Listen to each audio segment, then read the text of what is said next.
자, 그럼 기조 세션 3을 시작하도록 하겠습니다.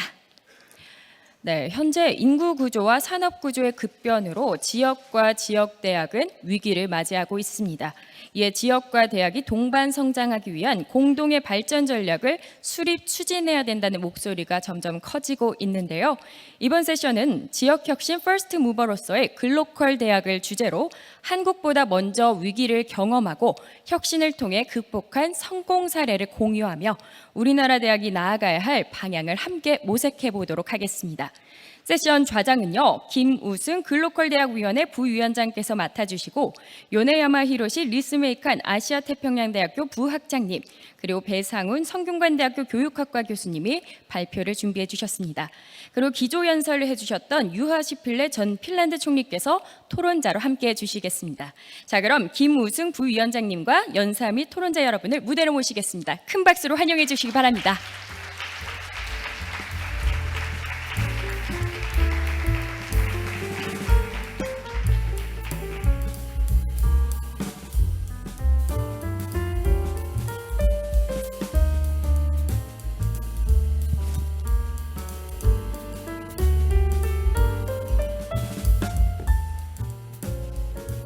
네, 그럼 부위원장님 진행 부탁드리도록 하겠습니다. 네, 안녕하세요. 글로컬 대학위원회 부위원장 맡고 있는 김우승입니다. 굉장히 많이 오셨네요. 네, 굉장히 뜨겁습니다.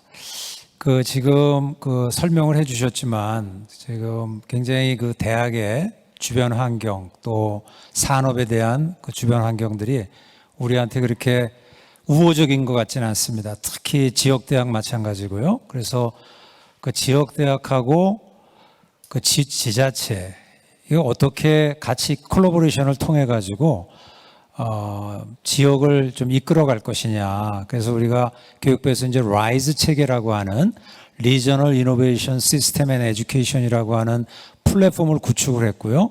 거기에 이제 지역의 혁신을 이끌어갈 수 있는 대학, 그 대학을 저희들이 이제 글로컬 대학이라고 해서 곧 이제 발표가 있겠습니다만 우리 배상훈 교수님께서도 글로컬 대학에 대한 여러 가지 발표를 하시겠습니다. 그래서 앞으로 우리가 이 90분 동안 두 분의 토론자 그리고 우리 발표자하고 토론자와 함께 앞으로 이 지역 대학과 지역이 어떻게 공동으로 상생할 수 있는지 그거에 대해서 좀 나눠보고자 합니다. 그래서 먼저 우리 연사들을 좀 소개시켜 드리면요. 요네야마 히로시 리츠메이칸 아시아태평양대학교 부학장님이시고 여러분 큰 박수 부탁드리겠습니다. 그리고 성균관대학교 교육학과 교수 겸 교무처장이신 우리 배상훈 교수님 소개시켜 드리겠습니다. 그리고 오늘 기조 발표를 해주신 유하 시펠레 전 핀란드 총리이십니다. 네. 발표자들이 15분씩 지금 되어 있습니다. 근데 조금 오바돼도 괜찮지 않을까 싶어서 15분에서 한 20분 정도 두 분이 발표해 주시고 그리고 나서 저희들이 공통 질문 그리고 개별 프리젠터에 대한 또 질문이 있고요. 또 플로어에서 또 오는 질문들을 통해서 90분 동안을 좀 알차게 보낼까 합니다. 그럼 먼저 우리 요네야마 히로시 리츠메이칸 아시아태평양대학교 부학장님께서 먼저 발표를 해주시겠습니다. 예, go ahead. Go to podium. Yes.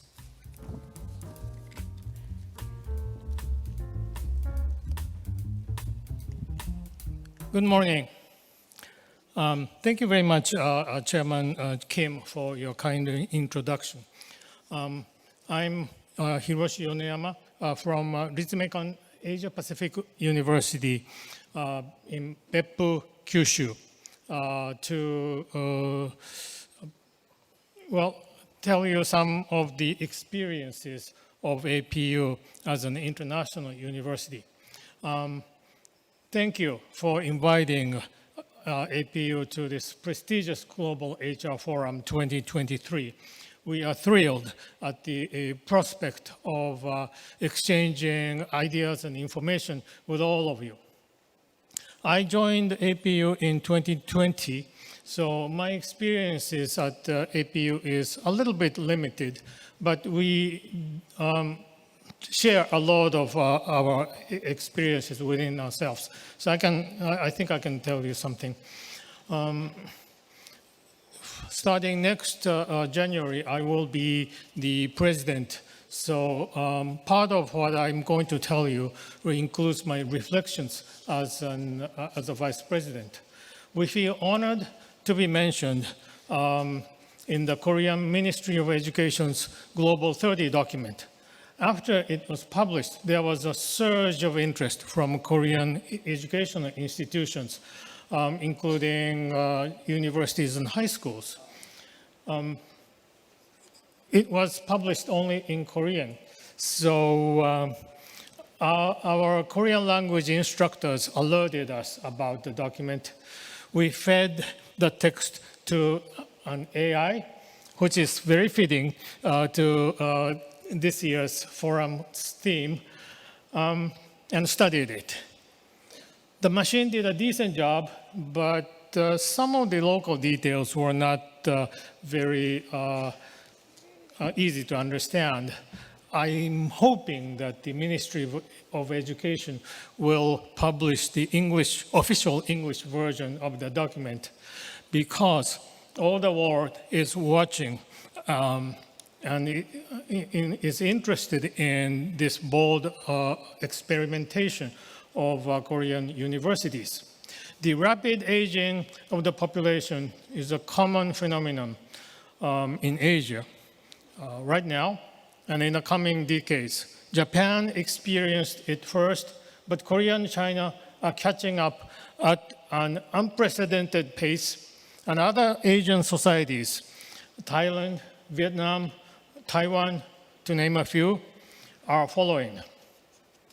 Let me tell you that I am impressed with the bold, ambitious framework of the Global 30 scheme and innovative plans submitted by various universities. In that sense, you are way ahead of Japan in urging universities to cooperate with local communities and businesses through internationalization. Therefore, what I'm going to tell you today is a small effort by a private Japanese university to survive in a local setting and thrive with local communities, businesses, and governments. I came here to learn from the discussion as much as possible, rather than giving a lecture that you can learn. The title of my presentation is too grandeur for my taste, but my staff insisted. So please excuse us for this title. This is the geographical representation of the Ritsumeikan Academy schools under Ritsumeikan Trust. It is basically Kyoto-based, and Kyoto and the Osaka, Shiga prefectures. So the question is, why in Kyushu? To answer that question, let me show you some of the historical background of the establishment of APU. Ritsumeikan Asia Pacific University is a private university established in 2000 through an extensive public-private partnership by Ritsumeikan Trust, Oita Prefecture, and Beppu City. On the Ritsumeikan side, the Ritsumeikan Academy had vigorously implemented educational reforms since the 1980s, leading the way in Japan's higher education reforms. Its reforms included establishing innovative undergraduate colleges and graduate schools, opening new campuses, and establishing affiliated secondary schools through school trust mergers. By 1990, it was evident that we were at the threshold of a new era, with the unification of East and West Germany, the collapse of the Soviet Union, and the Japanese economy stagnating against the backdrop of remarkable growth in Asian economies.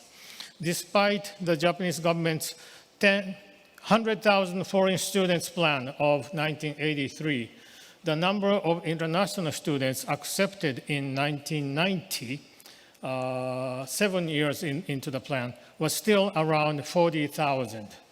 The plan intended to strengthen the global competitiveness of Japanese universities, but at that time, the project target of 100,000 was seen as an unrealistic fantasy. In 1994, as Ritsumeikan started to prepare for its celebration of the 100th anniversary in 2000, the trust leadership was contemplating what the future shape and objectives of Ritsumeikan Academy should be in the 21st century.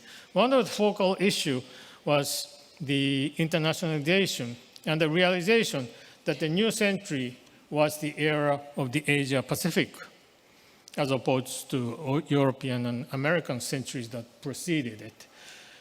Please recall that APEC was formed in 1989, and Osaka was scheduled to host the APEC summit meeting in 1995. So Ritsumeikan's leadership envisioned that Asia, with its diverse cultures and population and dynamic growth and development, would occupy a central position in the world in the near future. So that's the idea behind APU on the Ritsumeikan side. On the Oita Prefecture side, in the 1990s, the governor of Oita Prefecture was considering attracting a new university in anticipation of the population's aging problem and the accompanying issue of depopulation. Oita Prefecture itself was the center of local innovation. In 1980, Oita Prefecture promoted local initiatives in economic development under the One Village, One Product movement, which spread to all over the world later. The prefecture requested each village and city to identify its unique local product and concentrate the local economy on producing and promoting that product. Some of the products came to be nationally well known, such as shiitake mushroom, mackerel, kodungo, and chongengi, and soju. And they became highly prized, nationally known products. Oita Prefecture and Ritsumeikan agreed on the importance of think globally and act locally, which meant that even in a regional city far away from Tokyo, if we have high aspirations, we can act globally and influence the world. So that's how the agreement was signed. And a couple of slides are self-explanatory, so let me skip these. These are sort of chronological development of the APU before opening. This is the groundbreaking ceremony. And the first entrance ceremony to welcome new students in the spring of 2000. Okay, so here are some of the numbers. The previous version that you were, no, this is a correct one, sorry. The important thing is that both the prefecture and the city invested heavily on the establishment of APU. So there was a very active local involvement in the establishment. From the city of Beppu, the whole of the campus location was donated in the form of land grant to the Ritsumeikan Trust. So that's the kind of local cooperation in the founding of the university. Also, an advisory committee of Japanese business leaders was organized, and 4.1 billion yen in financial support for international students was donated from the business sector. This is the mission statement of APU. called Opening Declaration, which is based on the vision for the next 100 years.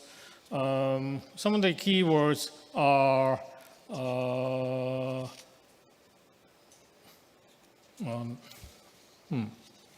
in the red dots in the left: freedom, peace, and humanity, international mutual understanding, and the future shape of the Asia-Pacific region. So this is the kind of ideals that we always pursued. The next slide is the midterm plan for 2030.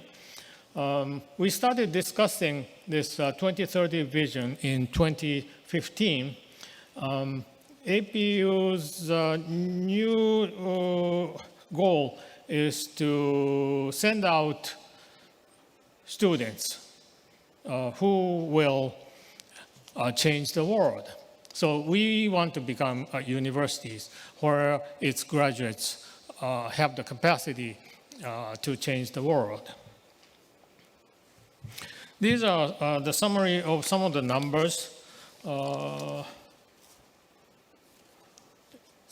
APU has welcomed, since its opening, the international students from 166 countries.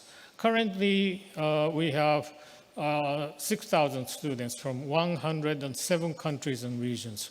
About 50% are international students, and 50% of our faculty are international also. Most classes are offered both in English and Japanese.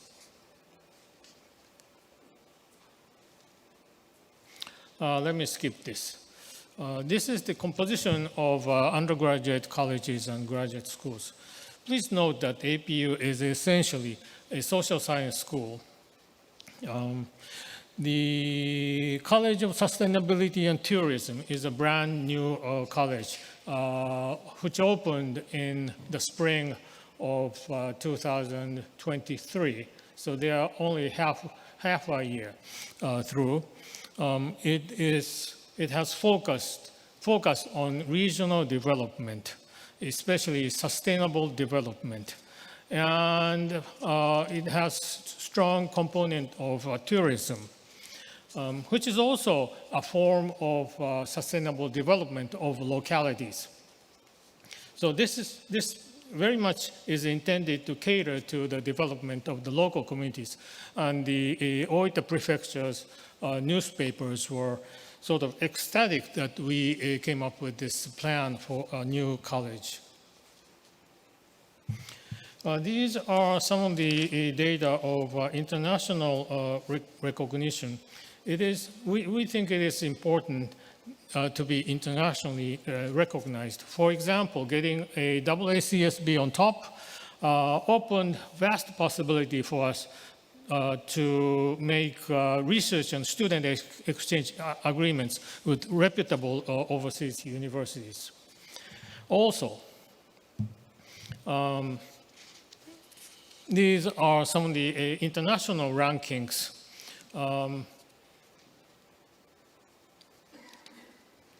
So let me go to other slides.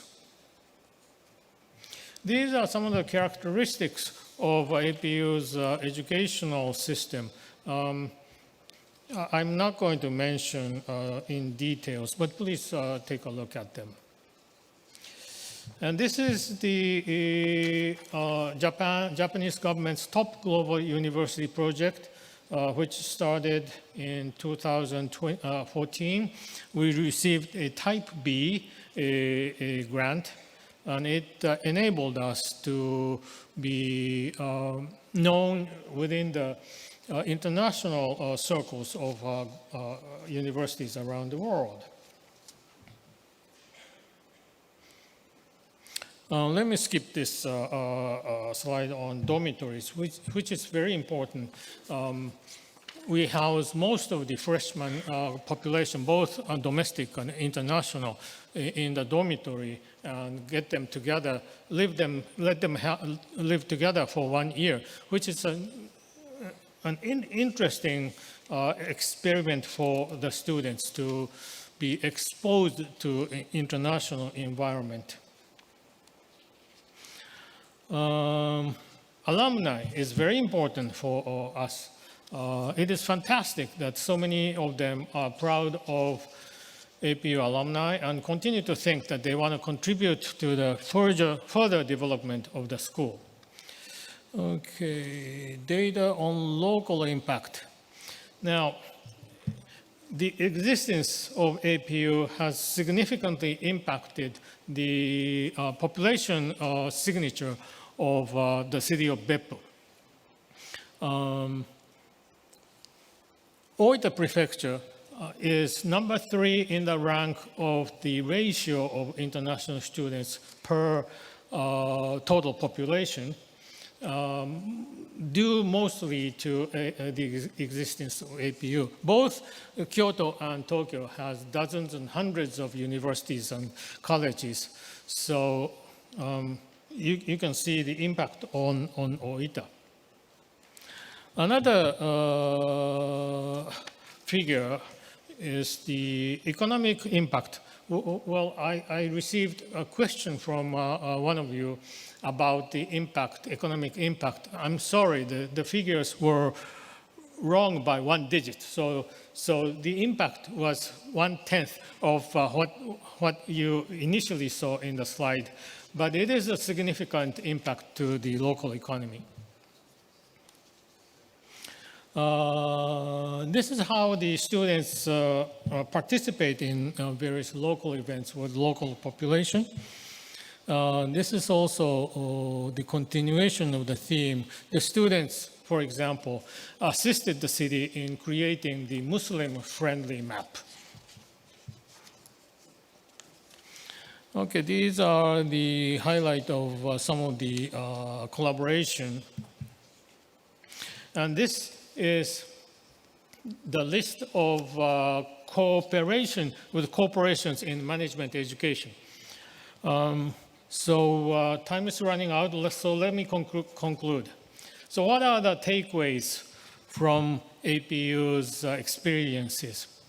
Again, I'm giving you these points not because these are the things you should learn from us, but because they are the things that I, as incoming president, want to constantly remind myself in running the university from next year.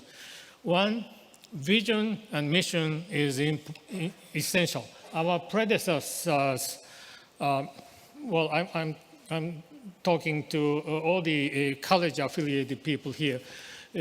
Our predecessors created our universities because they wanted to achieve something through creating research and educational institution.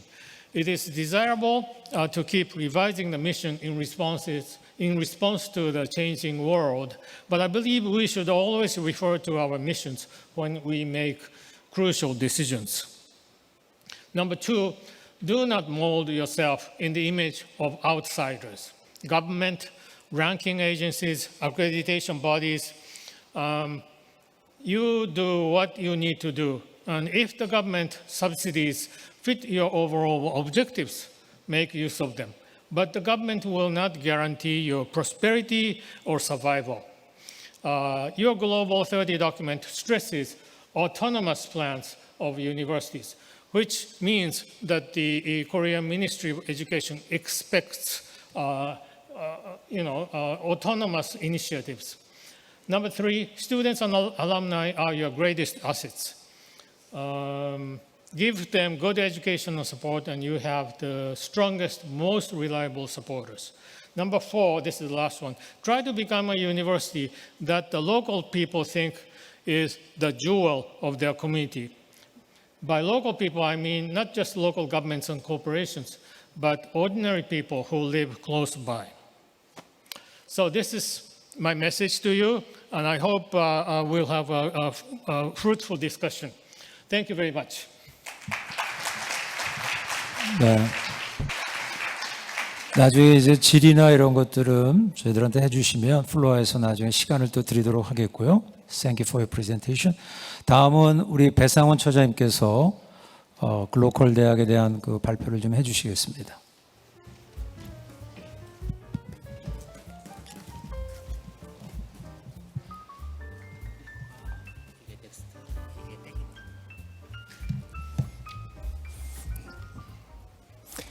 예, 고맙습니다. 성균관대학교 배상훈입니다. 교육 정책 연구하고 있고요. 대학에서 교무처 일하고 있습니다. 발표 전에 그 교육부에서 이게 교육부 정책 연구로 이루어진 거라는 걸 꼭 밝혀달라고 해서 먼저 말씀을 드리고 하겠습니다. 제목 어떠세요? 제목? 제가 정책 연구가 뭐 지방대학 육성 방안 연구인가 뭐 딱딱한 거였는데 제가 발표할 때 이렇게 제목을 바꿨는데요.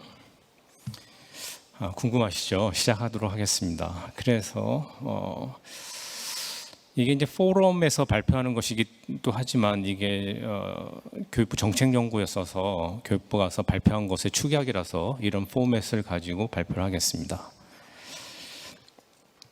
글로컬 대학 30에 대해서는 여러 가지 의견이 있습니다. 이렇게 크리티컬하게 이렇게 비판적인 의견도 있고 여러 가지 장점도 있는데 일단은 중립적으로 볼 때 분명히 대학 혁신의 방아쇠를 당긴 건 분명한 것 같다.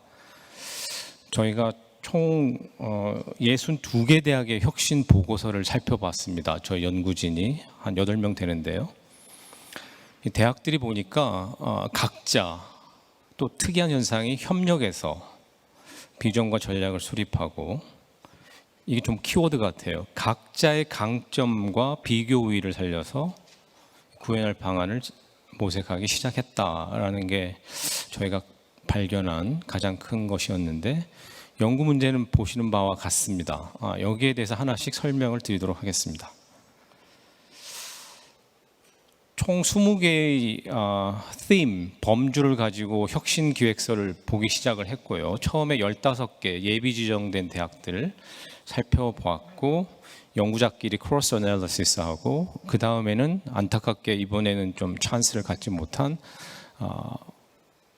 47개 대학 살펴보고 이 계획서가 5페이지 내외이기 때문에 굉장히 축약이 돼서 그 행간의 의미 또 맥락을 알기 위해서 저희가 언론사에서 보도된 거 특히 지역 언론사 또는 각 대학의 홈페이지 등등을 두루 살펴봤습니다.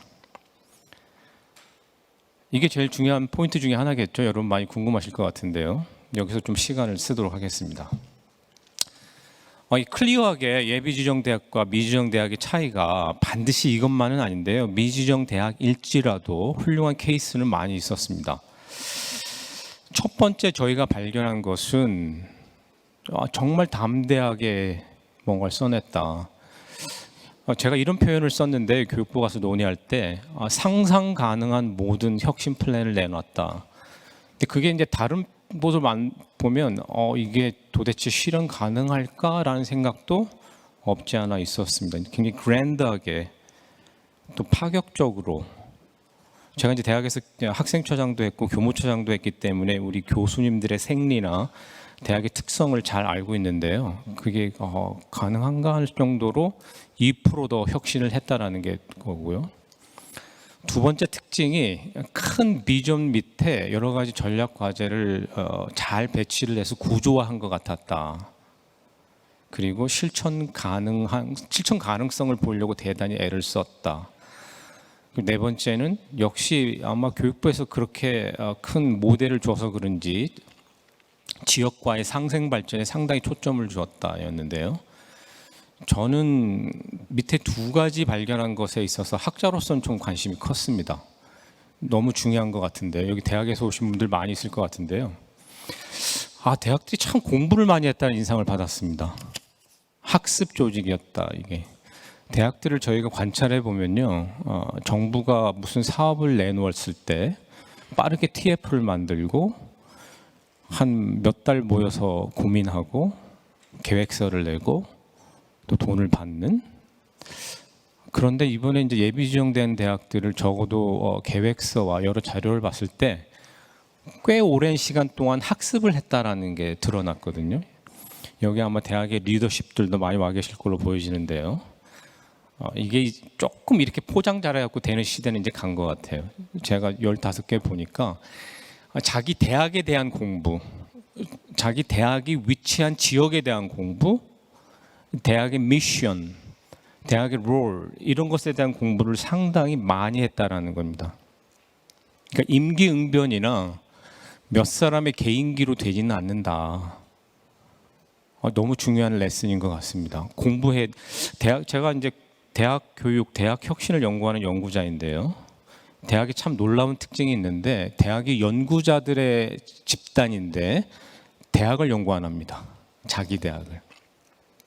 특히 자기 대학이 가지고 있는 강점과 비교 우위를 우리 김웅 총장님 가끔 자기 대학의 강점은 자기가 연구해야 된다 이런 말씀 주시는데 맞는 것 같아요.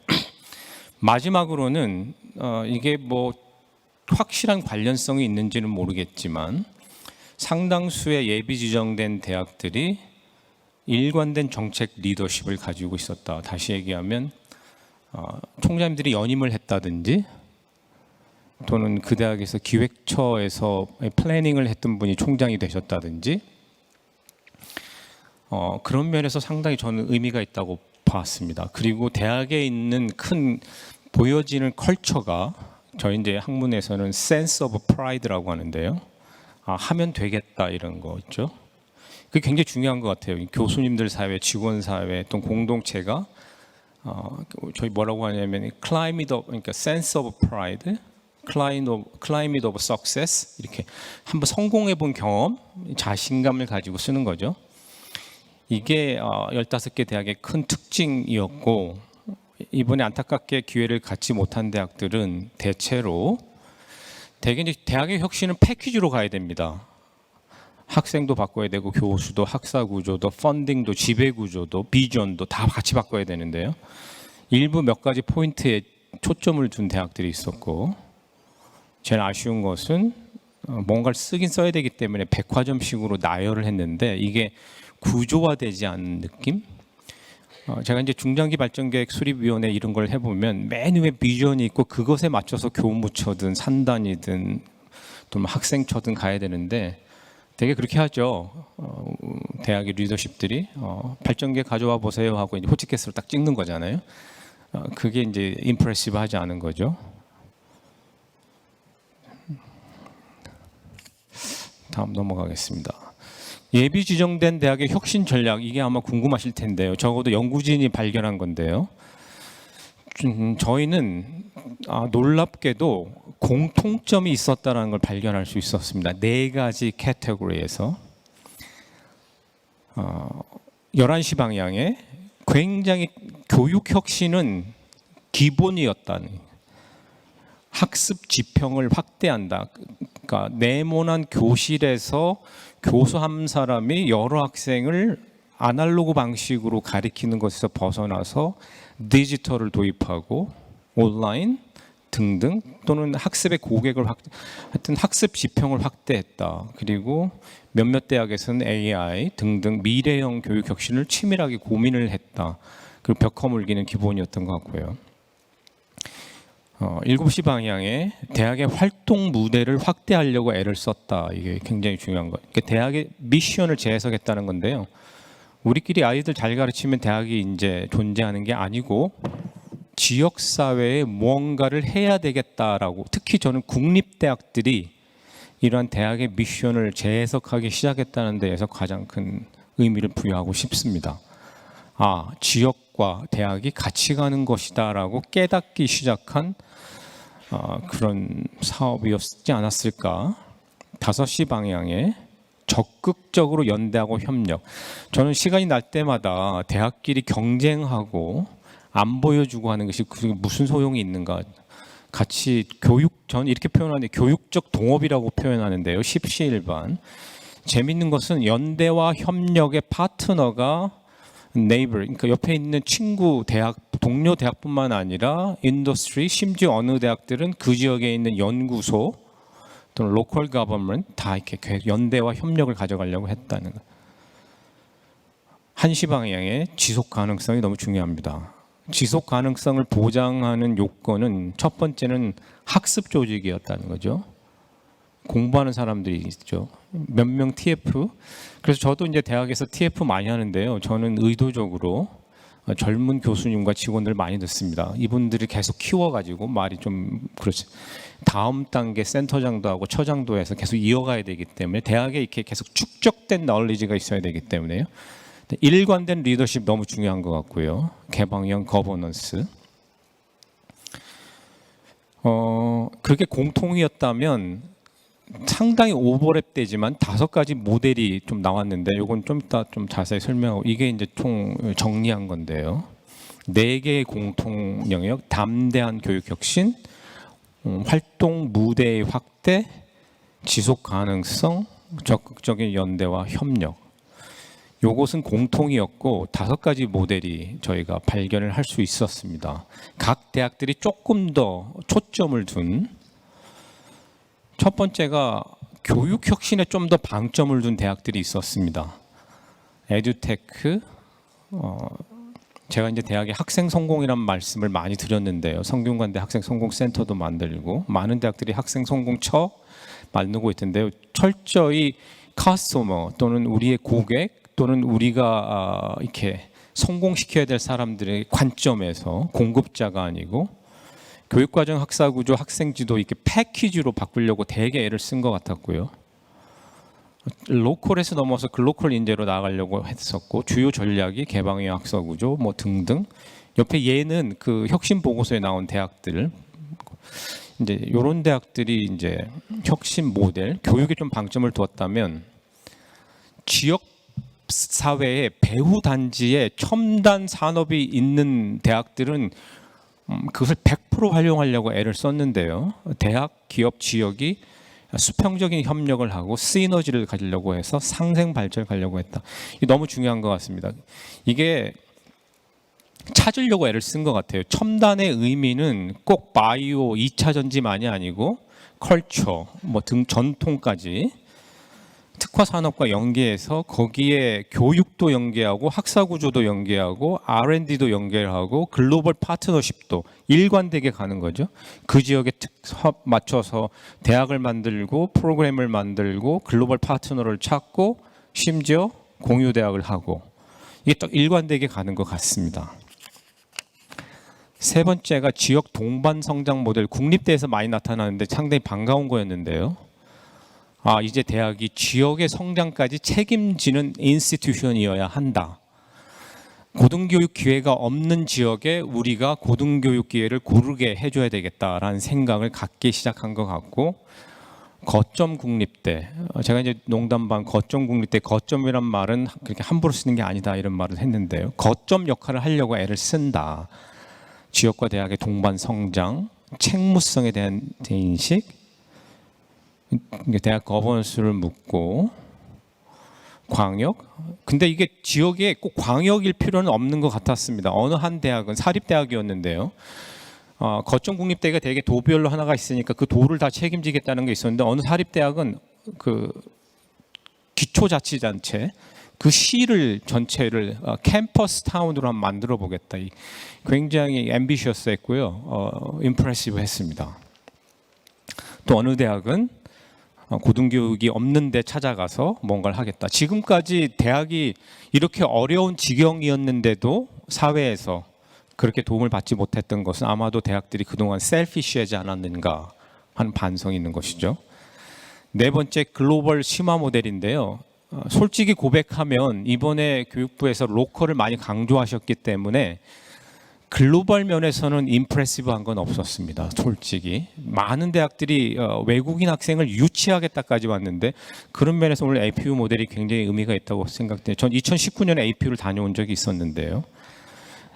외국 학생들 데리고 오면 도미터리부터 영어 또는 외국인 국제어 수업부터 그들의 취업 안내, 진로 다 책임져야 되거든요. 유치에서 정주로 교육과 연구와 서비스를 포괄하는 전방의 국제화 전략. 또 어느 대학은 K 고등교육 모델을 한번 수출해 보겠다고 했는데 앞으로 글로컬 대학 30이 좀 더 발전한다면 글로벌 심화 모델이 돌파구가 될 수 있겠다 이렇게 생각이 됩니다. APU가 대충 뭐 그런 모델이죠. 마지막은 교육 서비스 확대 모델인데요.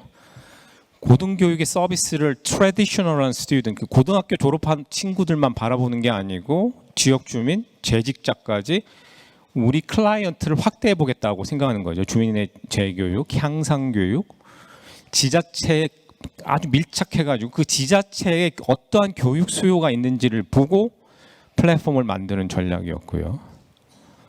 올 시티 캠퍼스 이런 거 굉장히 임프레시브했습니다.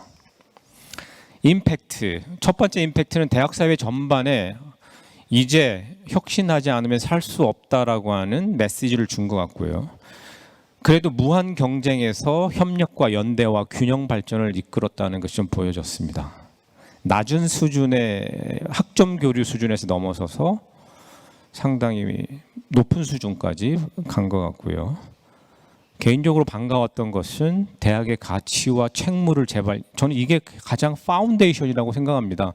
이게 있어야 스피릿이 있고 굉장히 감동을 줄 수가 있거든요. 안 그러면 드라이하게 테크니컬한 리포트에 그쳐서 정말 대학의 리더십들이 깨달아야 될 이슈가 아닌가. 고교 졸업생만 잘 받아서 가르치면 된다라고 하는 과거 대학에서 벗어났다. 대학을 케어해야 되고 우리나라의 평생학습을 책임져야 된다라고 하는 굳은 미션이 중요했다. 또 재미있는 것은 제가 이제 에이스 사업 같은 것도 관장을 해본 경험이 있었는데요. 에이스부터 CK부터 파일럿까지 많은 실험을 축적해가지고 집대성했다라고 하는 것이 굉장히 재미있었고요. 그러니까 이게 학습 조직이어야 하는 것 같아요. 어느 대학들은 사업 받고 돈 쓰고 끝, 사업단 해체, 이게 아닌 거죠. 계속 지식을 축적해 나가는 거죠.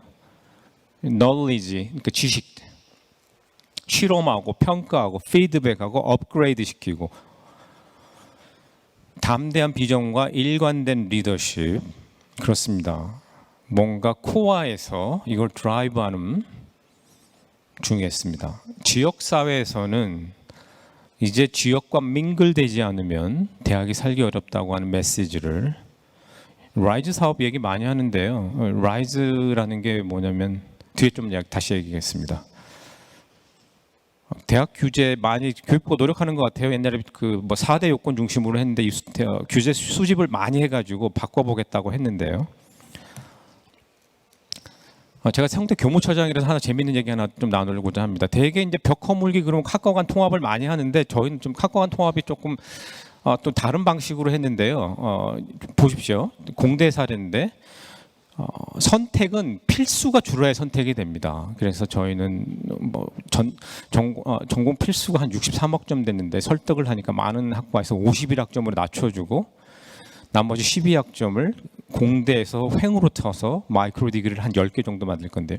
예컨대 기계공학을 생각해 보면 기계공학이 자동차 하는 데인데요. 우리 김우 총장님이시지만 요새 내연기관 자동차보다 전기 자동차가 있기 때문에 소재 배워야 되고요. 화학공학 가서 화공 가서 촉매 배워야 되고요. 반도체 배워야 학생들이 성공할 수 있다는 것을 교수님들이 깨닫기 시작하면서 전공학점을 내주고 학생들이 그렇게 선택해서 갈 수 있게. 학과 공부는 디서플린 베이스입니다. 학문 베이스인데요. 위에는 프로블럼 베이스, 주제 베이스로. 근데 전기 자동차와 2차 전지, 뭐 신재생 에너지와 뭐 이런 거겠죠. 향후 과제입니다. 이건 제가 이제 교육부에 계신 분들에게 제안한 건데요. 평가 못지않게 계속 모니터링을 해야 된다. 제가 보니까 굉장히 앰비셔스해서 어떤 것은 이게 사업 기간 동안 할 수 있을까 하는 생각도 있어서 좀 고칠 기회도 좀 줘야 되겠고 계속 모니터링하고 혹시라도 거짓말한 대학이 있는지 찾아야 된다. 지자체, 제가 라이즈 센터 같은 데 가서 강연도 해보는데 그냥 얼떨결에 받은 지자체들이 있는데요. 지자체 정말 중요합니다. 도지사님들, 시장 군수들 코디네이터 역할을 해야 되는 것이죠. 대학과 지역사회와 기업과 코디네이터 역할을 하는 게 라이즈 센터일 것이다. 그래서 시너지를 만들어야 된다. 전문대가 좀 소화됐다는 느낌이 있었습니다. 전문대는 고등 직업교육기관이기 때문에 4년제 일반 교육, 물론 요새 빅블러 시대라고 해서 서로 민글되긴 하지만 전문대 또는 직업교육기관 모델이 있어야 되지 않을까. 규제계에 계속 가야 될 것 같고요. 다음에 아마 좀 임프레시브하게 하려면 로컬에서 많은 아젠다가 나왔기 때문에 글로벌을 잘 찾으면 좋지 않을까. 그래야 글로컬이 되겠다 생각이 되고요. 이번에 좀 찬스를 못 받은 대학들도 뵀는데요. 굉장히 고민도 많이 하고 해서 내년에 다시 한번 트라이할 수 있게 그렇게 해가지고 우리나라 고등교육 전체가 이렇게 어드밴스 돼가지고 저는 가급적 한 대학이라도 살려야 된다. 그 대학이 부정, 비리, 부패 또는 저질의 대학이 아니라면 한 대학이라도 살려야 지역 소멸도 예방하고 지역에 있는 주민도 행복해지고 삶의 질도 좋아질 수 있다. 그러려면 우리가 다 교육적 동업을 해야 되고 지자체와 정부와 교육부와 다 같이 힘을 모아야 된다. 이렇게 생각이 들었습니다. 예, 모쪼록 오늘 발표가 저는 학습의 장이 되었으면 좋겠고요. 공유의 장이 되었으면 좋겠고요. 마지막 말씀은 어떤 선생님이 그런 말씀 주셨는데요. 책임감의 크기가 무대의 크기를 좌우한다. 대학이 느끼는 책임감만큼 활동 무대가 커진다는 거죠. 오직 내 전공만 살폈다가는 글로컬 하기 어렵다. 우리 대학이 가져야 될 새로운 미션과 롤이 뭔가를 깨달으면 그만큼 활동의 무대가 커지고 전략을 바꿀 수 있다. 네, 이렇게 제 발표를 마치고요. 연구할 수 있는 기회를 준 교육부에 감사드리고 내년에 많은 대학들이 잘 되기를 바라겠습니다. 고맙습니다. 네, 수고하셨습니다. 두 분 발표가 끝났고요. 제가 이제 사전에 그 공통 질문 3개를 두 연사분, 그다음에 우리 시펠레 총리께도 이렇게 보내드렸고요. 그다음에 개별 연사들에 대한 질문으로 2개 내지 3개를 했는데 저희들이 한 40분 정도 지금 남아 있는 것 같습니다. 그래서 먼저 공통 질문에 대한 거를 드리고 그리고 나서 또 개별 그리고 플로아에 대한 질문을 받도록 그렇게 하겠습니다. 그래서 제가 공통 질문 드린 것 중에 하나는 뭐였냐면 한번 읽어보겠습니다.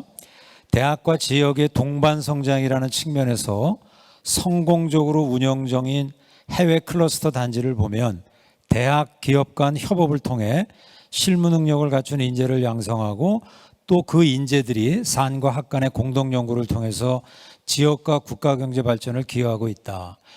직무 능력이 우수한 인재 양성을 위해 인력의 수요처인 기업은 도대체 어떤 역할을 해야 하는지 이야기해 주세요 했는데 제가 이 공통 질문을 드렸던 이유 중에 하나는 대학들이 굉장히 산학 연계를 하려고 다가서고 있습니다. 근데 대부분 보면 기업들이 대학에 대한 교육에 대한 질에 대한 불만은 많이 얘기합니다. 근데 저는 OJT는 사실 기업의 몫이라고 생각을 합니다. 그런데 일본 기업들은 OJT조차도 대학에서 좀 다 해갖고 나오면 좋지 않겠느냐. 지금 배상훈 처장님 얘기하셨지만 여러 가지 다양한 것들을 많이 해야 되는 학생들 그리고 졸업학점이 지금 많이 줄어들었잖아요. 그래서 모든 걸 다 하기는 어렵기 때문에 오히려 저는 백투더 베이직으로 좀 대학이 더 가야 되지 않을까. 그리고 산학 연계를 활성화해야 되는데 그런 관점에서 먼저 우리 시펠레 총리께 아주 먼저 말씀을 좀 드려보겠습니다. 네. Okay, thank you very much. My university, northern part of Finland, where I do live also, and it's 600 kilometers to the north from Helsinki. There is about 200,000 people living in this area, and the size of the university is 13,000 students. So it's quite at similar size as your university in Japan. What kind of solutions we have done in this area? First of all, I think that there's very important issue is the technology park, which is very close to university. And there is at least 200 companies, smaller ones, and Nokia is the biggest one. Nokia is not a mobile phone company anymore, but they are making base stations and networks and employs about 2,000 to 3,000 people in our area. And university has arranged the education so that students can work half-time in the companies. So this is a very close cooperation between the university. The companies are located very close to the university, and they can daily work and daily study at the same time. And I think that this helps also in this issue, how to solve this problem. Another example is Center of Wireless Communication. This is a research program which is inside the university, but it's halfly funded by the companies. And there is a research program because the companies needs doctors also and highly educated people. And this is one of the main reasons why in our university first 4G and then 5G and now 6G generations of the mobile phones and mobile networks were developed because there is the center of excellence in wireless communications. It's a radio technology center. Then when I was in the business of telecommunications, the Chamber of Commerce was heading the committee or a group of people where was people from the companies and universities, and almost monthly we were discussing about the future needs, especially when the telecommunications boom were in Finland also building the first mobile phone networks, and there was a lack of people and engineers, and we daily or monthly discussed about the solutions, how we can find enough people. And maybe the fourth example is from Helsinki University or Aalto University. You have visited Aalto University some years ago. There is a very active startup community. There is at least 200 companies founded by the students, and there is an event called Slush every year, this time of the year, where the students can present their companies or ideas, and there is investors all over the world. In some measures, it's the biggest startup event in the world, and it's totally led by the students. This is one example of the AI and software and gaming industry and so on, where the investors, universities, and students are cooperating together. Maybe these 4 examples from Finland. 오케이, 땡큐. 우리 배 처장님도 좀 말씀해 주시죠. 예. 저는 일단은 대학과 기업이 좀 서로에 대한 이해가 필요하다고 좀 생각이 됩니다. 가만히 봤을 때 대학이라고 하는 데는 오랫동안 축적된 정상과학이라고 저희가 표현하는데요. 아주 베이직한 데를 가리키는 것이지 굉장히 유행을 따라가고 가기에는 쉽지 않은 곳인데 대학이 그걸 요구하면은 하기 어렵거든요. 그래서 저는 협력적 분업이 필요하다. 대학은 굉장히 베이직하고 펀더멘탈한 걸 가리키고 기업은 당장 쓸 수 있는 걸 가리키는 이 콜라보레이션이 굉장히 필요하고 그 협력적 분업을 끌어내는 촉매 역할을 하는 게 저는 라이즈 센터라고 생각이 되는데요. 기업이 가지고 있는 가장 큰 에셋 자산은 뭡니까? 숙련된 인력과 기술이잖아요. 그 다 대학에서 나오는 것인데, 그래서 기업도 우리가 잘 살려면 인근에 있는 대학에서 숙련된 인력이 와야 된다라는 인식을 가져야 될 것 같고요. 근데 우리가 기업을 생각하면 대개 이제 큰 대기업 이렇게 생각을 하는데, 지역에는 근데 반도체를 예를 들면 소재 부품 장비라고 쓴 소부장이라고 하는 기업들이 많이 있는데, 그 중견 실무 숙련된 인력이 필요한데 그 대학에서 가져다 쓸 수 있는 거잖아요. 그래서 둘이서 협력적인 분업을 해야 되는데 대학은 정보가 필요한 것 같아요. 어느 분야에서 어떤 인력들이 필요한지 좀 더 자주 만나야 되고, 그 라이즈가 좋은 플랫폼이 될 수 있다라고 생각되고요. 근데 할 수 없는 걸 요구하면 대학은 낙담하게 됩니다. 근데 요거를 잘 매칭해주는 역할을 하는 게 지자체장이고 뭐 그럴 수 있을 것 같고요. 이 코디네이터 역할을 라이즈 센터가 잘 해줬으면 좋겠고, 마지막으로는 오늘 이 포럼의 주제가 빅 블러 같은데요. 대학 다니는 기간과 일하는 기간이 클리어하게 딱 이렇게 끊어지는 거 아닌 것 같아요. 4학년쯤에 제가 어제 어느 저 기업에서 인턴십 제의를 받았는데 되게 반가운 거예요. 4학년쯤 되면 이게 블러해져 가지고 아까 여기 총리님도 그랬지만 반은 학교에서 반은 기업에서 자꾸 이게 새로운 시도가 나와야 되는데 지금까지 우리는 딱 잘라가지고 지금까지는 공부, 지금까지는 일 이런 시대를 이제 마감해야 된다. 저는 그렇게 생각합니다. 예, 감사합니다. 우리 히로시 부학장님도 먼저 말씀해 주시죠.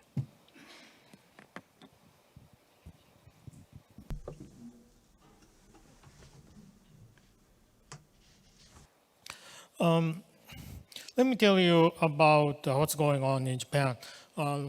Large corporations, especially high-tech industries and global corporations, have realized the merit of industry university cooperation. Massive money is being invested on large, mostly national universities with high research potentials. Most private universities are more heavily into social sciences and humanities, and we feel that we are being left behind. At APU, which is a very, well, we think it is a small university. It's actually a middle-sized university in Japanese standard. But we think that finding a suitable corporate partner is kind of difficult because local, small-sized, mid-sized corporations do not know the merit of industry university cooperations. They do not know how to make use of us. They do not know what kind of expertise is accumulated in our research institutions. So APU is trying to open up new dialogue with various corporations in the localities so that they are going to be interested in collaborating with us. That's my answer to the first question. 예. 사실 지금 뭐 지역하고 이제 지역에 있는 기업하고 지역 대학하고 콜라보레이션 얘기를 많이 하지만 아까 우리 배 처장님 얘기하신 대로 이 접점을 찾기가 굉장히 어려운 것 같아요. 서로 지향점이 좀 달라서 그래서 이제 교육부에서 바텀업으로 한번 좀 바꿔보자. 그래서 이제 라이즈 체계도 하고 글로컬도 하고 뭐 그런 여러 가지 또 비판도 많이 있습니다. 근데 better than nothing이라고 뭔가는 해야 되는데 그 하는 것이 뭐냐면 지역에서 그동안에 지역의 의견을 반영하지 못한 탑다운의 중앙정부에서의 그냥 어떤 프로젝트를 하지 않았느냐라고 하는 비판도 많이 있었고요. 그래서 아마 그것을 좀 바꿔보는 그런 계기가 되지 않을까 싶고 아까 우리 시펠레 총리가 얘기하신 대로 그 대학하고 옆에 이제 같이 기업들이 있잖아요. 그래서 소위 클러스터라고 하는 거를 이제 하려고 그러면 세 가지 조건이 있어야 된다고 얘기를 많이 합니다. 첫째가 지리적 접근성이 있어야 된다고 그래서 아까 이제 울루 테크노파크 같은 경우에 기업들하고 대학하고 이제 같이 있어서 학생들이 거기서 일도 하고 일학습 병행을 같이 하는 거죠. 두 번째는 뭐냐면 각자의 역할 분담이 명확해야 돼요. 나는 뭐하고 너는 뭐하고 아까 우리 배 처장님이 얘기한 그런 겁니다. 예를 들어서 분업을 어떻게 할 것이냐라고 하는 역할 분담이 명확해야 되고 세 번째가 뭐냐면 조직 문화를 공유해야 됩니다. 그러니까 물리적인 집합을 넘어서 유기적인 연계를 가야 되는데 해외 클러스터들을 우리가 벤치마킹하는 클러스터들을 보면 대부분 이 세 가지 조건들이 잘 만족하고 있어요. 그래서 우리도 이제 그렇게 된 데도 있겠지만 그렇게 돼 나가야 되지 않을까 생각이 들고요. 한 가지만 공통 질문을 같이 하고 그리고 이제 개별적인 질문을 좀 드리겠습니다. 제가 두 번째 공통 질문을 드렸던 건 뭐였냐면 ICT의 급속한 발전과 함께 온라인 교육과 edX, 유다시티 등과 같은 다양한 대한 고등교육기관이 그 영역을 확장하고 있습니다. 아까 우리 안한 그 부총리님하고 같이 했던 그분하고 아까 이제 같이 얘기를 하는데 지금 무슨 얘기를 하냐면요. 인도에 있는 대학들하고 얘기를 했을 때 50%는 edX 거를 듣고 50%는 그 대학에서 그냥 듣는다는 거예요. 그래서 학점으로 다 인정을 해주는데 학생당 얼마를 받느냐 그랬더니 edX에 있는 모든 과목 다 듣는데 1년에 300불. 그러니까 그 정도로 해서 그 대학에서 채용할 수 없는 머신러닝, AI 교수님들. 근데 이제 한 가지 질문은 뭐였냐면 레벨이 좀 많이 다르잖아요. MIT, 하버드에서 이제 가르치는 거니까. 그랬더니 그거에 맞춰서 또 지금 하고 있다라는 얘기를 하고 있습니다. 그래서 그 고등교육관이 영역을 확장하고 있는데 지역 혁신에 필요한 인재를 양성하기 위해서 우리 지금 일반적인 물리적인 대학, 이 대학에서 이루어지는 교육은 어떻게 혁신을 해야 되는지, 그래서 우리 대학교육 혁신에 대해서 굉장히 많이 언급을 하시는 배 처장님께서 먼저 한번 좀 얘기해 주시면 좋을 것 같습니다. 어떻게 일반 대학들이 살아남아야 될지 온라인 교육하고 컴퓨팅해서요. 네.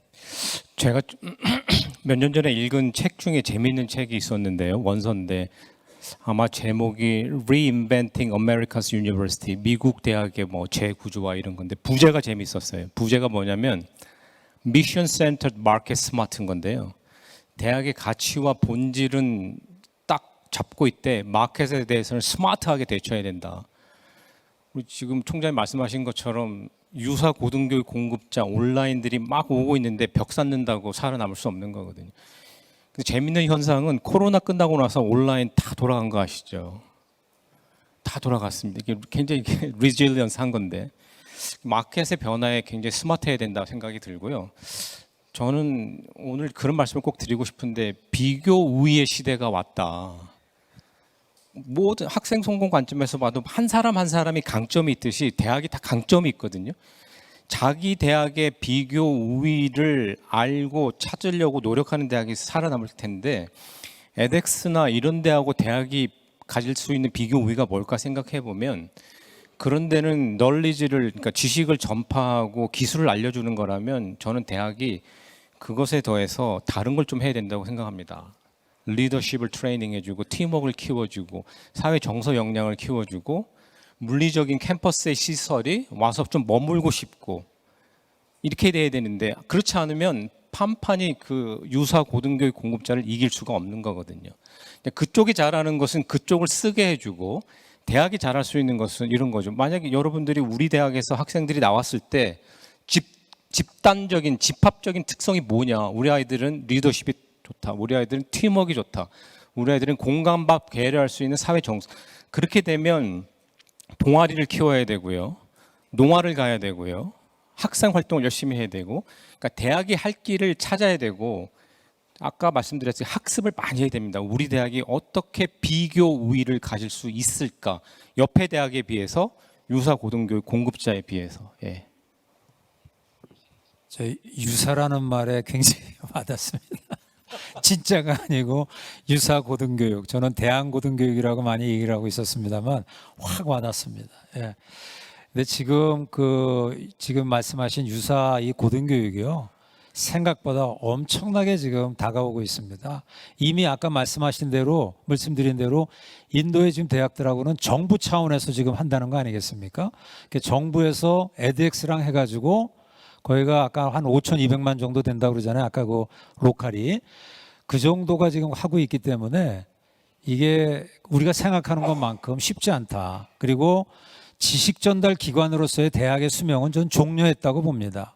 그렇기 때문에 팀 베이스 러닝이나 이런 걸 통해서 그쪽에서 할 수 없는 것들을 우리가 하지 않으면 유사 고등교육에 다 먹히지 않을까 그런 생각을 해봤습니다. 우리 히로시 부학장님도 한번 말씀해 주시죠.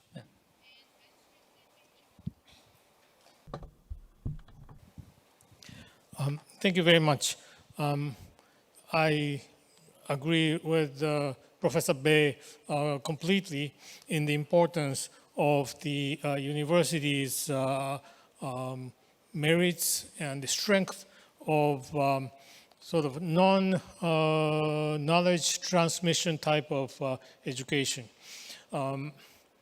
At APU, we are thinking about the impact of online teaching and distance learning also, and the threat of much cheaper way of learning what the university has traditionally been sort of monopolizing.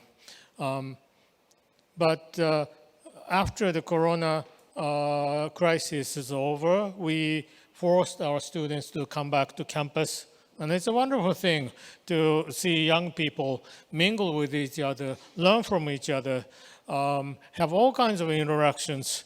And I think for younger generation, meeting new friends and learning about other people in person is an essential part of their growing. However, part of the education can be switched to online or distance learning. And also, we are thinking about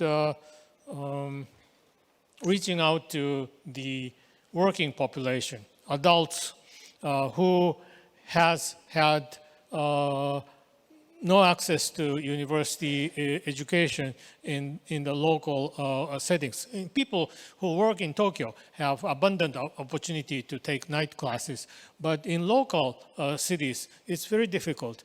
So we are going to venture into that sort of online distance learning in our future plans. Now, the cost, the online teaching is so much cheaper than regular students' tuition. We haven't figured out how to cope with it. So it's going to be a big issue for us, but I don't think we can ignore the trend toward online education. 오케이, 땡큐. 예, 저희들이 이제 연사분들한테 그냥 제가 하나씩만 시간이 많이 없기 때문에 먼저 우리 히로시 부학장님한테 제가 오늘 보내드렸던 건데요. 제가 한번 읽어보겠습니다. 제가 질문드린 건 뭐였냐면 일본의 경우에 입학 정원 500명 이하인 일반 4년제 소규모 대학이 한 425개가 됩니다. 전체 대학의 55.4%를 차지하고 있습니다. 근데 대부분 의료, 보건, 복지, 종교, 교양 등 소규모 특성화 대학들인데 2019년 기준으로 봤을 때 입학 정원 999명 이하의 대학을 기준으로 보면 전체 대학의 76.4%가 다 소규모 대학입니다. 지금 우리도 그런 거 경험을 하고 있지 않습니까? 그래서 사실상 일본의 대학은 일부 규모가 큰 사립대학과 국립대학을 제외하면 소규모 대학이 대다수를 차지하고 있는데 지역 혁신을 위해 학령 인구 감소에 따른 일본 지자체, 중앙정부, 대학들은 어떤 노력을 하고 있는지 히로시 부학장님 좀 답변해 주시면 감사하겠습니다. Thank you very much for the question. Well, I can answer the question from various standpoints. The immediate answer would be that the Japanese government paved the way for university mergers, but it's not working. And the local governments, some of the local governments are discussing sort of incorporating suffering private local universities, making them public universities. But just making universities public doesn't really solve the problem of dwindling student enrollment. So that's not the decisive answer either. So I don't think the Japanese society is coping with the problem of smaller local university problem very effectively. My analysis of the situation is that, currently about half of the universities in Japan are under the full student enrollment capacity. So they're suffering financially. Large universities tend to be more competitive, filling their student enrollment. I suspect that the varieties that the large universities offer is a very strong incentive to attract young students. The same mechanism applies to large cities or a multiple number of universities exist so that the students can choose one or the other from other universities. Now, small cities with very few universities have this problem of not being able to offer a wide variety of disciplines and the training opportunities, and they tend to have a problem of attracting high school students. Now, as Professor Bae mentioned in his presentation, collaboration between local universities is very effective. But so far, collaboration in person was difficult because even though they were neighboring localities, the transportation took time. So online education might provide a key to a further interlocal collaboration. So I think Japanese universities should also seriously think about reaching out to neighboring universities for cooperation. 아마 일본도 우리랑 같은 그런 걸 먼저 이제 경험을 했고 지금 말씀하신 대로 이제 공유 교육에 대한 부분을 어떻게 할 건가 이제 그 고민하신다는 것 같습니다. 배성훈 처장님께 그 한 가지 질문만 드리겠습니다. 대부분의 학생들은 이제 학부 졸업 후에 이제 사회 진출을 하는데 이런 관점에서 글로컬 대학에서 제시한 다양한 제도 정책 프로그램은 사회 진출 경쟁력, 우리가 이제 취업 경쟁력이라고 얘기할 수 있습니다만 그런 쪽으로 이어져야 하는데 지속 가능한 그러한 취업 경쟁력을 갖기 위해서는 그 글로컬 대학들이 어떤 전략이 좀 필요한지 좀 말씀해 주시면 감사하겠습니다. 아마도 제일 중요한 건 학생에 대한 이해가 아닐까 싶습니다. 도대체 우리 학생들에서 얼마나 이해를 하고 있을까? 우리 학생들이 집단적인 특징, 모자라는 거, 원하는 거, 나가고자 하는 거. 그래서 우리가 에비던스 베이스, 데이터베이스, 디시전 메이킹 이런 거 얘기하잖아요. 그리고 환류하라. 그래서 학생에 대한 이해를 굉장히 중요하다고 보고요. 두 번째는 미래 사회가 요구하는 것에 대한 이해. 역시 이제 학습 조직 얘기하고 싶은데요. 근데 요 두 가지가 되려면 저는 세 가지가 필요하다고 봅니다. 첫 번째는 기득권을 내려놔야 될 것 같습니다. 그것은 교수 집단이 될 수도 있고요. 대학 법인이 될 수도 있고 직원 집단이 다 기득권을 내려놓고 합심을 해야 될 것 같아요. 1번인 것 같고요. 두 번째는 혁신대학의 가장 큰 특징 중에 하나가 민첩성이거든요. 빨리 변해야 되거든요. 지금은 브레이크를 밟을 때가 아니고 엑셀을 밟을 때라고 저는 말씀드리고 싶은데요. 그러면 기득권을 내려놓고 합심을 하게 하고 엑셀을 밟게 하는 동력은 저는 비전에서 나온다고 봅니다. 흔히 나오는 게 잘해 그러면 그냥 잘해 그러면 안 되거든요. 무엇을 위해 어떻게 잘해라고 얘기를 해줘야 잘할 수 있는 것이기 때문에. 그런데 세상에는 정말 우수한 사례가 많습니다. APU도 그렇고 여기 핀란드 사례도. 가서 공부하고 배우고. 그래서 저는 우리 직원 교수님들 많이 보내야 된다고 생각합니다. 저도 APU 다녀왔고 어디 맨날 학습하거든요. 스탠포드가 어떻게 하고 있는지 보고 예일이 어떻게 하고 있는지 난양공대 어떻게 하고 있는지 보고 심지어 우리 이제 지방에 있는 우리 동료 대학들이 어떻게 하고 있는지를 보고 배워서 우리 대학에 적용하려고 그러고 빠르게 움직여야 돼요. 민첩하게 비전을 가지고 가장 밑바탕에는 다시 얘기하자면 학생 성공의 비전이 있어야 된다. 저는 이렇게 얘기하고 싶습니다. 예. 네, 지금 플로어에서 몇 가지 질문을 주셨는데요.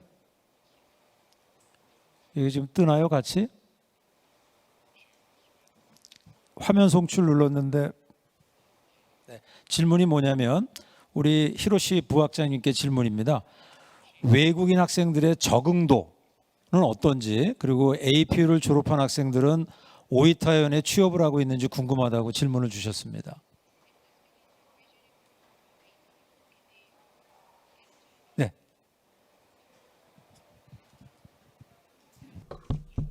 Could you repeat the Sure. first question?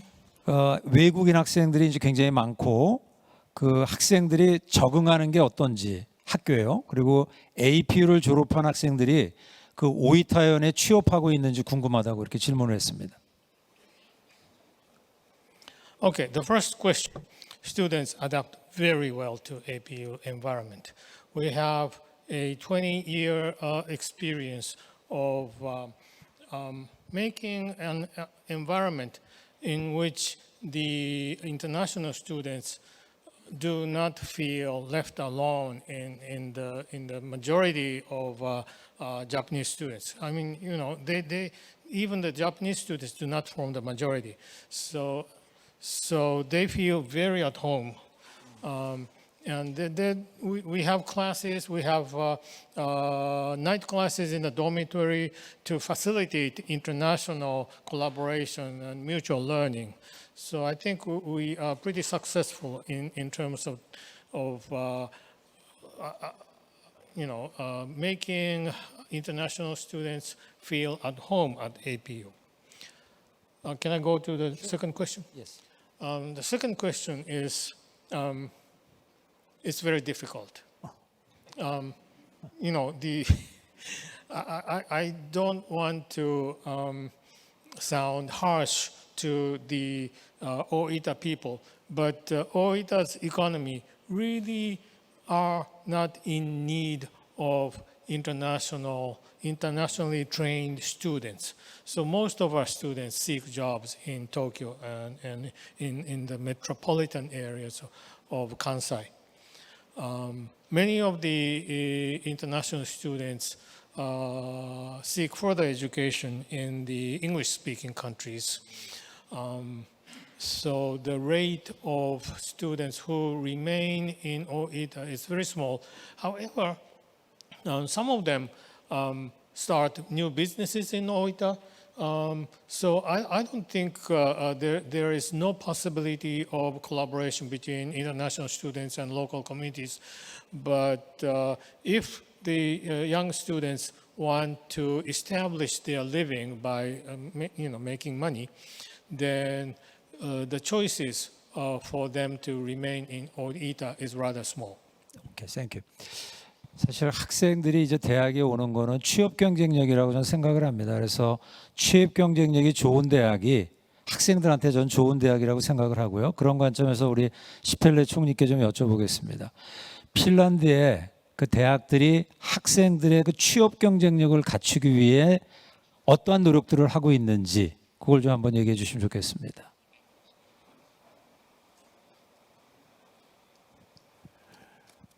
I think that the main thing is the cooperation with the companies, so that they can at the same time study and being in the company, and also foreign students. That's the way that you can keep the talents in the country if they get a job after they graduate. And I think that this is the key things. We have a very cold country and a lot of snow there, and we don't have any sun at the winter time, so we don't have any other things that helps acquiring foreign talents to Finland. But if they have a job there and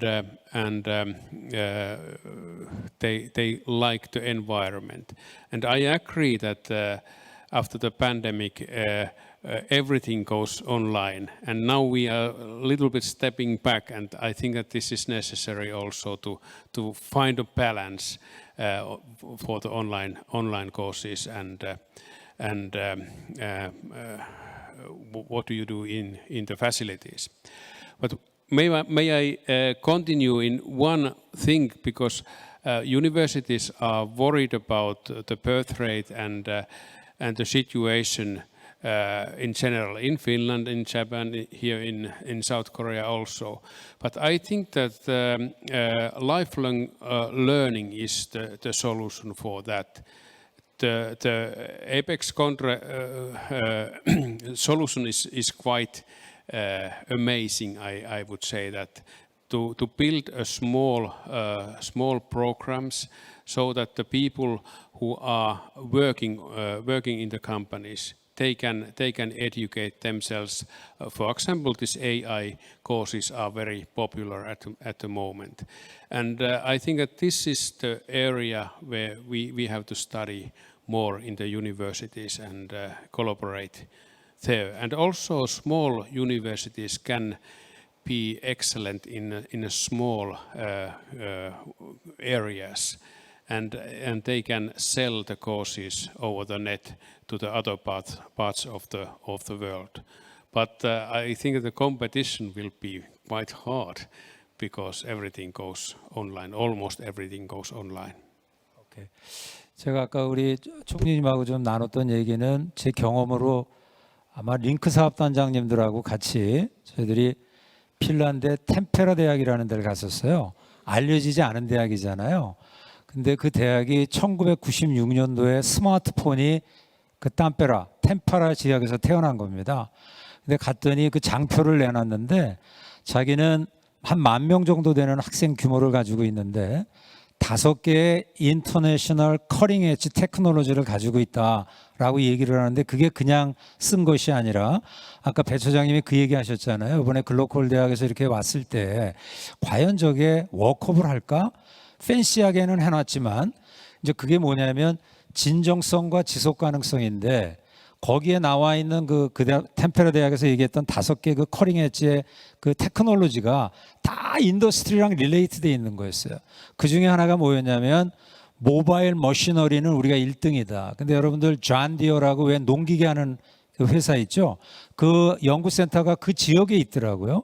거기 이제 간 거예요. 그 왜 갔느냐 하면 그 대학에 그 테크놀로지가 좋기 때문에 이제 모였는데 같이 테크노프하고 같이 있는 거죠. 그래서 우리가 아마 이 글로컬 대학들도 지자체랑 같이 해서 라이즈 체계랑 같이 엮어가지고 지금 시펠레 총리도 얘기하신 게 어떻게 취업 경쟁력 갖느냐 얘기하니까 결국 인더스트리하고 콜라보레이션이다. 그러니까 답은 하나인데 우리가 그거를 적용을 어떻게 하느냐가 굉장히 문제가 아닌가 그런 생각을 해보고요. 플로어에서 지금 온 질문은 다른 거는 없는데 혹시 플로어에서 좀 질문하실 분 계신가요? 여기 안 하셔도 예, 손 올리시고 하셔도 되겠습니다. 마이크 갖다 드릴까요? 네, 이거 드려도 됩니다.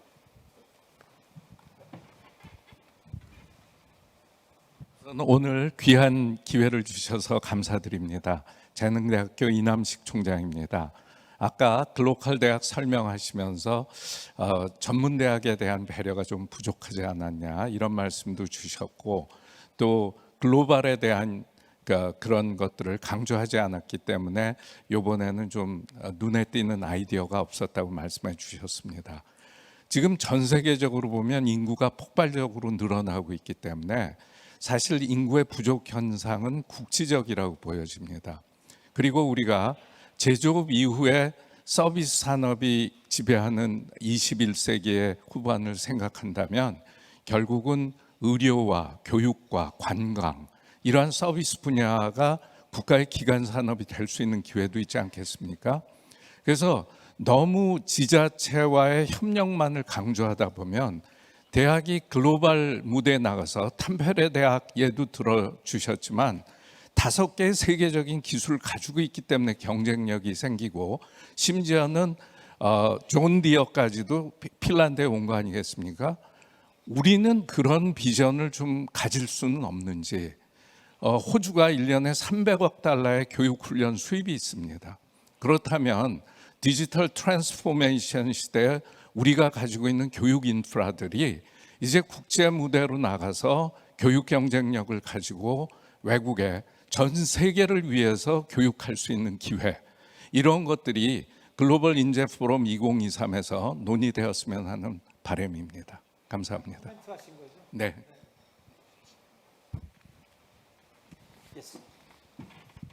Go ahead. No, you. Yeah, this is very topic question at the moment in all of the universities. But I think that you have to specialize in something where you can be number 1 or number 3 in the world, and after that you can sell your courses globally. But I agree that you said that this population problem, birth rate problem is local problem, and there is a lot of needs for for education. In India, they are almost everything is online, and Africa there is a lot we have to and we can do. But we have discussed in Finland and in Oulu University what can we do in these areas, and the answer was that we have to specialize and be number one in wireless communication and whatever is the results, and after that we can sell courses to globally. 예, 혹시 질문 있으신 분 손을 세서 하시죠. 네. 갖다 드리시죠.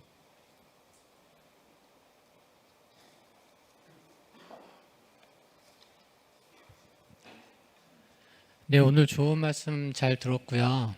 그 배상원 교수님께 질문을 좀 드리고 싶습니다.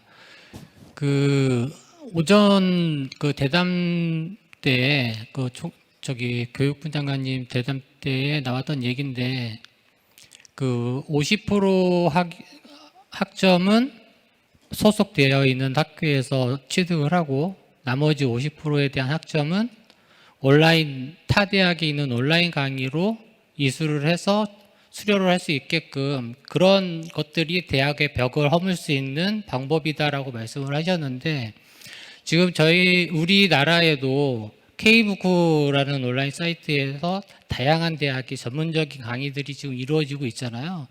일부 대학들은 거기에 대한 학점을 인정을 해주기도 하는데 일반인들이나 아니면 타 대학과의 연계를 통해서 그 대학에 있는 것들을 그러니까 자기네 대학만이 아니라 타 대학에 있는 강의를 자기가 원하는 대학들, 교양이나 전문 과정들을 이수를 했을 때 그것을 가지고 학교의 학점으로 인정을 받고 그 학위를 수여받을 수 있는 그런 시스템에 대한 고민을 혹시 지금 정부에서 하고 있는지. 제가 지지난 정부에서 그 EBS 교육 대토론 때 황우엽 교육부 장관님께 그거를 제안을 한번 했었거든요, 직접적으로.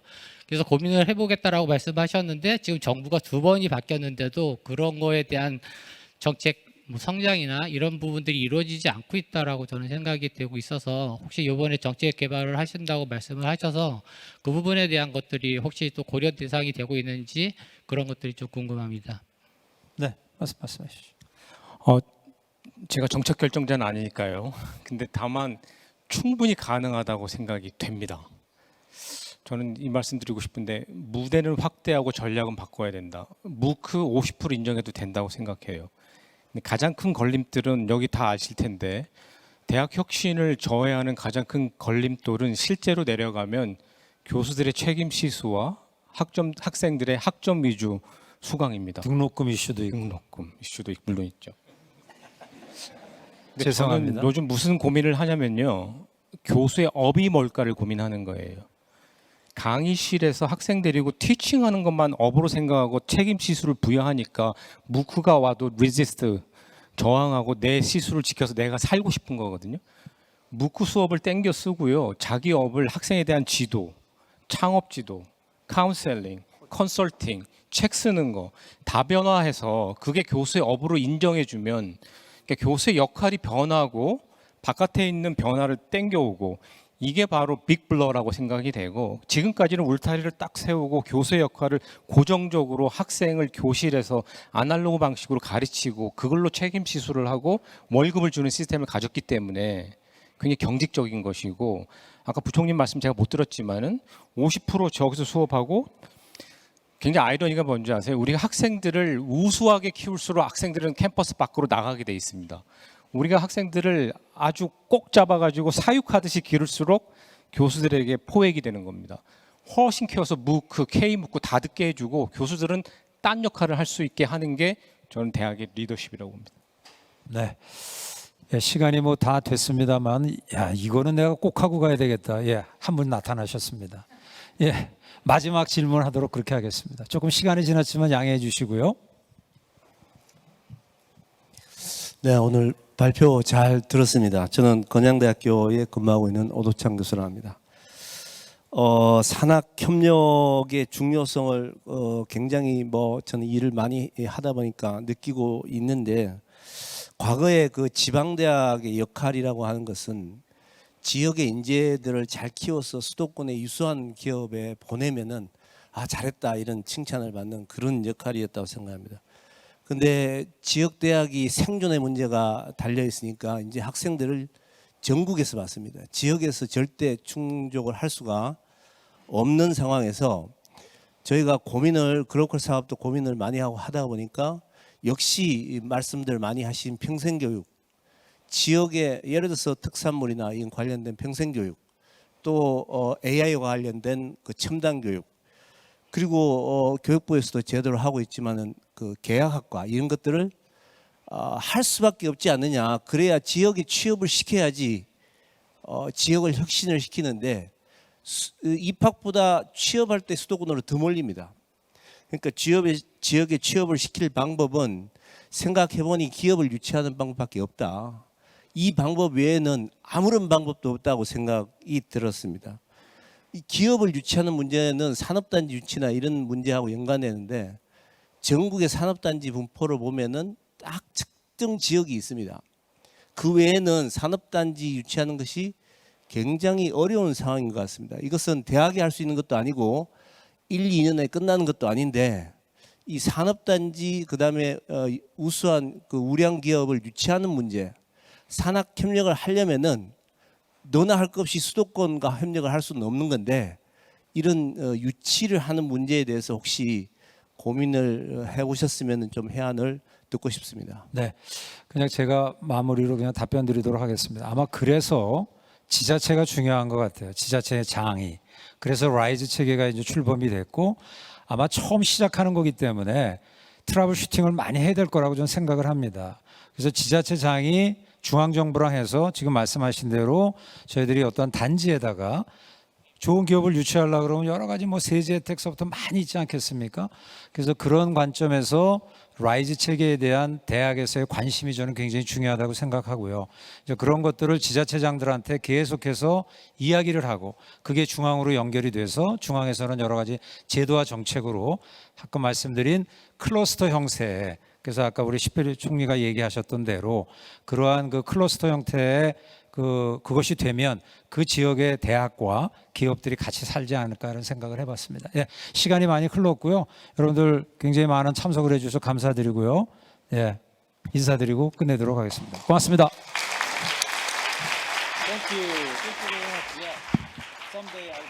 네, 지역과 대학이 상생하기 위해 나아가야 할 그 방향성에 대해서 다각도로 모색해본 알찬 시간이었는데요.